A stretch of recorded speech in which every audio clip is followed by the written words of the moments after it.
Hi everyone, so I wanted to share with you guys some of the stuff that I got from Kokorosa. I already did a haul on this and I'll leave a link to that down below. So I took this paper and I used it for the panels for this die. So we're going to put that together so I can show you guys. And then I got these beautiful hearts, and then let me show you guys what they look like. So here are all the heart dies right here. They are absolutely gorgeous. So on this die, it's butterflies, and then this one is hearts. So, oh, you see I left a couple in there. I need to go poke those out. I kept all of that for a shaker. So here's all the butterflies. I just put it in a tiny little baggie so I can use that for a shaker. And then in this bag right here, it has all of the cutouts, and then here are those hearts. Again, you could just glue these onto items or use them in a shaker. And then here's what they look like all cut out. I think they came out so gorgeous. I thought this one would be good to wrap ribbon through, because you can just kind of put it through the middle and then wrap it down this way. So if you wanted to send like a ribbon sample, so I need to try that and see how that works. But that's the idea I got right now when I was cutting them. And then here are those butterflies and the hearts. I wish there would have been just a solid one with no detail that you could glue the back on here, so that way it would be the exact same size. That would have been so nice. I made it so easy. I just cut all of these on foil paper. I did cut some of these on glitter paper that I sent out in a swap. So the glitter paper was thicker than the foil paper. All of them cut good except for these super fine detailed ones. Like these three, oh my gosh, were a pain to cut on the glitter paper because it was just so thick that they got stuck in there and it didn't cut smoothly.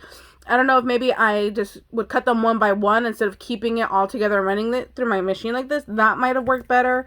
I don't know, but yeah, the super fine ones were not a fan of that thick glitter paper. Maybe if it was like a thinner glitter, it probably would have worked better.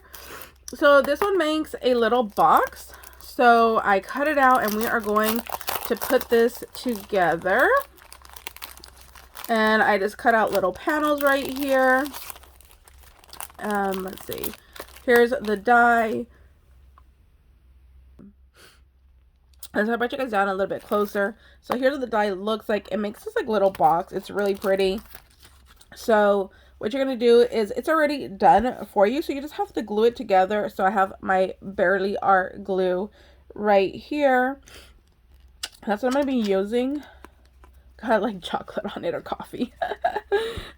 So you are just going, I pre-folded everything, but you're just going to fold everything. It's really easy. Just follow the line. So, you know, bend this one back, then bend this one, and then bend this one. It's all like pre-done for you. You just got to kind of reinforce those folds, and then be careful. You see right here, I kind of like went like this and then I ripped it. Where you see these other ones, they fold nicely. So that was my mistake. So that's why I left that in this video. I just wanted to show you that, you know, don't like pull.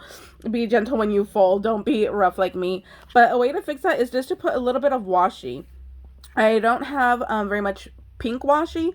So I was looking to see if, you know, maybe like, I think a light pink washi or just a pink washi, or even like if you had like maybe a clear with some like gold or something would be really nice just to kind of reinforce those creases. But at the moment I couldn't find anything. I'm sure I have something somewhere in my stash.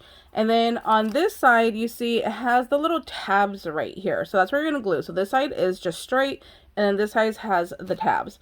So we're going to add some glue right to those tabs on all three of them. And then that is going to put our box together. And then we could go ahead and add little items to our box. So I'm just going to bring it down this way, connect. I'll put it down on the table. Just fold it down and then fold this on top. It's going to be easier than trying to do it while you're holding it up. I was trying to hold it up to the camera so you guys could see better, but this is going to be the better way. Just lay it down on your table and then just kind of press on where you have the glue right there. And then you'll be able to pop it up. And then, of course, let it go ahead and dry. So make sure those are really dried on there.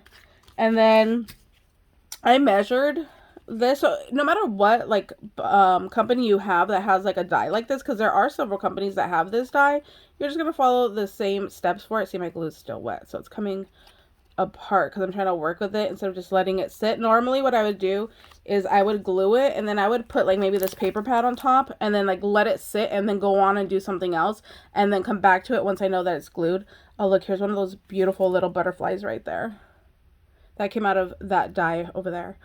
So yeah, normally I would wait for that glue to set, but because I'm trying to do this for the video, so what I did was I just measured the length and then the width, and then I just did 1/4 of an inch less when cutting my paper. So we're just going to go ahead and glue these panels down. Let me it's feeling a little bit clogged, so just go ahead and slide your needle through there again. Okay, let's try this again. So you're just gonna go ahead and put some glue on here, and then just try to do your best to go ahead and center it. So let's see, I'm gonna go with this side is gonna be my top side, so I'm gonna put that there. Got another little panel. Add your glue. This glue is amazing. I love this glue. It works so well. And then just glue your next little panel there. Like I said, just go ahead and try to center it. It is so much easier when you have this down on your table, especially if you had like a grid mat. That would really help you line everything up. And then you're just gonna go all the way around. Glue your little panels right there in the middle. Isn't that so cute? And then you're gonna go ahead and just pinch this closed, and then you could tie like your ribbon or your twine around there after you put whatever you want in there. You can put like a little candy in there. I would say 2 bubblegum beads, and the bubblegum beads are the 20mm beads. 2 of those would probably fit in here. A little chunky charm or bead dangles would fit in here nicely. It's not very wide, so I don't think you could get an embellishment in there. You could definitely get candy in there. This would be cute, so cute to put some like little Tootsie Rolls in. So then once you got all your panels glued down and your box glued down, you're just gonna kind of just start pinching and forming around the edge right here. And then you're just gonna go ahead and take your ribbon and just go ahead and put your ribbon or twine around, so that way it closes, and then it looks kind of like a little candy box, like a little candy wrapper. So you're just gonna pinch all that in like this. Then you have your little candy wrapper. That's gonna be so cute. I think some beads in here would be so cute, because you guys know me, I love doing my little beads. Oh, you know what? You could do like a little baggie and put sequins mix in here. Oh, that'd be so cute. I think that's what I'm gonna use that for, some sequins mix. So there is our little video today. I hope you guys enjoyed this video. If you guys have any questions, please let me know. This did come from Kokorosa, and I do have a coupon code with them to save 25% off. It is L29817. I'll leave it down below in the description box for you guys. And I hope you guys are having a great day, and we'll see you later. Bye, guys.